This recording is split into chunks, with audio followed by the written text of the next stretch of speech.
misunderstood and misused, arguably since the beginning of human culture, I suppose one could say, but particularly recently, we see them taking on such sharp relief, including in my own beloved country. And of course, values are neither intrinsically good nor bad.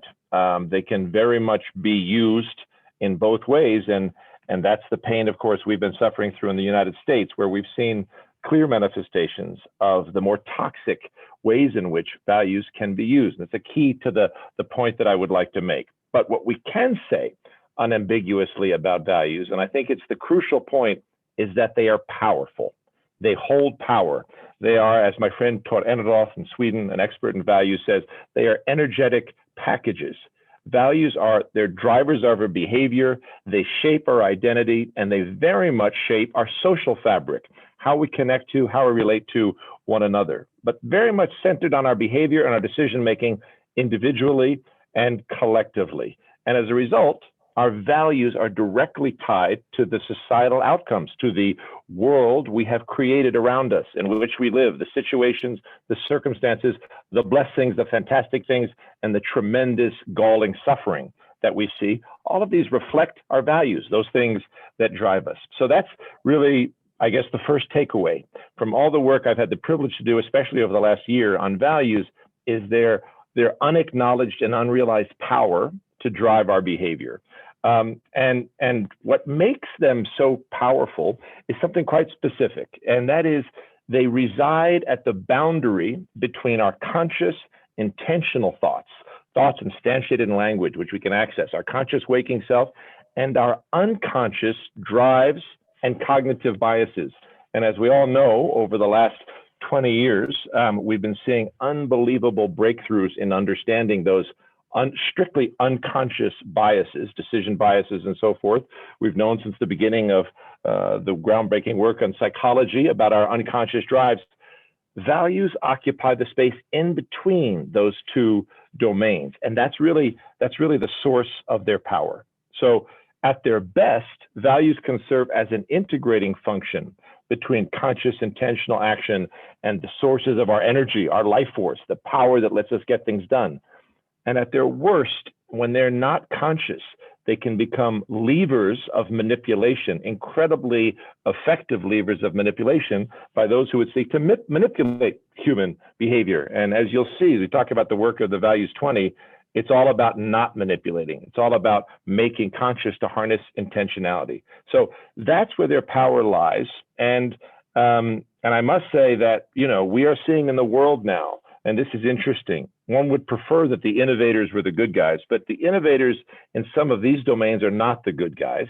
Many of the innovators in using values are those that are using them to manipulate, including, organizations, even state-led organizations that have amassed such expertise in how to use information, images, media to shape and activate and harness that energy resident in our values to drive large populations to do things that they otherwise wouldn't do. And so the amazing and really I would say the radically innovative work of the V20, the Values 20 group, under the visionary leadership of Dima Al-Sheikh, who is a person that I hope all of you have the privilege to meet one day.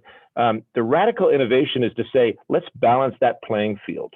Let's become more conscious about how we use values to drive and create the future that we want. And so it was such a privilege to be invited to be a part of that, as I'll mention in just a moment. The linkage to policy is that so much policy, there's been tremendous advances in how one can use behavioral economics, nudge-based policy interventions, which, by the way, are powerful and necessary. They have to do with those unconscious cognitive biases that I mentioned.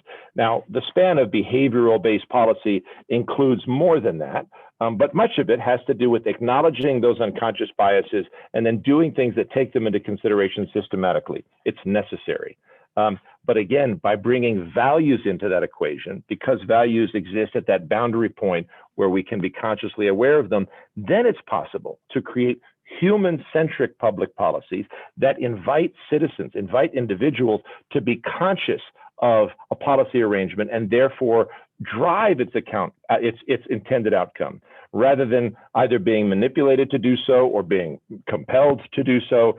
It's using human intentionality to achieve policy outcomes that all embrace more consciously. And this is remarkable, and it's something that has been experimented with around the world, in which the V20 was dedicated to systematizing, making more clear, and giving more concrete examples. So to do this, the V20 this year, by the way, led by our amazing Sherpa this year, Dr. Ghazi Benzager, my dear friend, it was organized in terms of 3 task forces: the Global Task Force, the Global Values Task Force, which I had the privilege to lead this year, which was focused specifically on those values that bring us together at the global level, and those values that can be applied to improve transnational, multilateral policy outcomes. So you can see why that was so crucial in the context of the G20, which is the world's arguably premier multilateral policy forum. The second task force is the Leadership Values Task Force, which is exploring ways in which, and this is, by the way, there's been a huge body of knowledge around values created over the last 20 years, led by many people, including the brilliant Richard Barrett. And the Leadership Values Task Force focused on how values can be consciously used to drive superior organizational outcomes. And then finally, the Quality of Life Task Force are values associated with human well-being, how values-based policy interventions can be used to accelerate movement in the direction of human well-being, which is obviously fundamental and so intimately important for all of us. And so in all of these cases, and maybe what I'm doing is encouraging everyone listening to read the communique and the values policy papers. It's always difficult in the world we live in to encourage people to look at that content. But in all of those cases, we identified the values that have the most potential to drive transformative change, the challenges that they can address, and then specific policy recommendations of how values can be integrated into policy to achieve the kind of goals that I just conveyed. And so to give you some example, in the global, and I promised Rama I would not go on and on. I'll just be brief, but to give you some idea. So in the context of the Global Values Task Force, one of the values which we explore from a policy perspective and based on evidence is shared truth.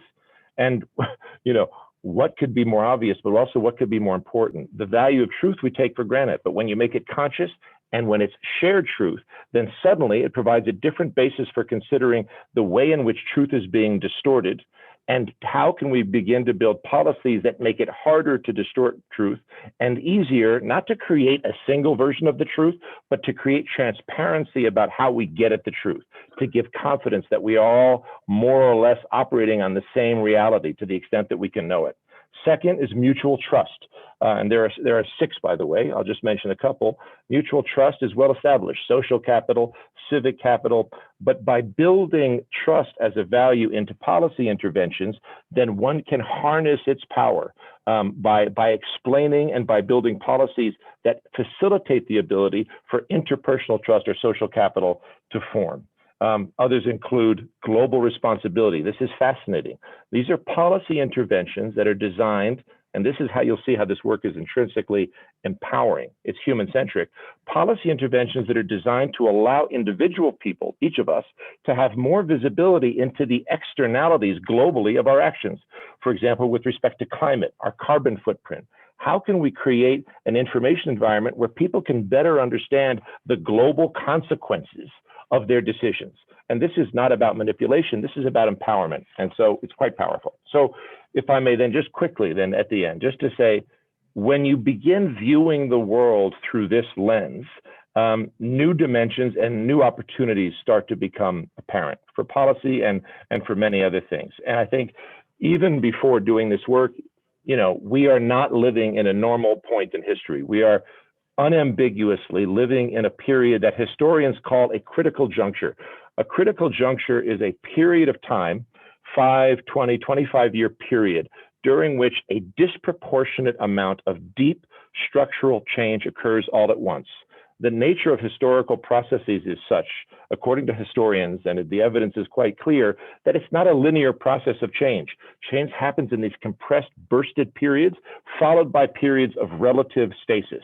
Well, in case anyone in the call thought that they were imagining it, which all of us could feel in our divine isolation from COVID-19, we're not imagining it. It is empirically true that this is a period of tremendously deep structural change. And what are those periods characterized by? They're fluid. The change is institutional disruption. They're also, on the positive side, periods when all of our decisions and our choices carry much greater consequence into the future because of the fluidity of circumstances. So they're moments of great opportunity. They also tend to be moments when the outcomes for different people, different actors, different organizations are very divergent. And although we had entered this period before the pandemic, COVID-19 has clearly accelerated it and deepened it. And from the perspective of values, and I have a feeling that nobody would have even joined, Rama, this call if they didn't agree with what I'll say. From the perspective of values, this critical juncture we're in has been a word I rarely would use in a professional context, revelatory. It has revealed values in a whole host of ways because it has stripped away many of the more superficial layers of human activity. It's harder to be just comfortable and distracted at the surface.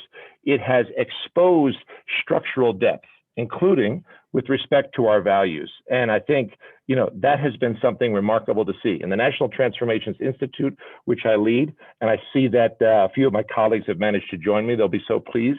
We've done quite a bit of work looking at how have values been revealed by this crisis. And it's fascinating. And I'll say that this new clarity about values points in both directions. On the one hand, I think we clearly see the emergence of greater acknowledgement and affirmation. I know will speak to some of this, of the values that we know we need to create the future we want.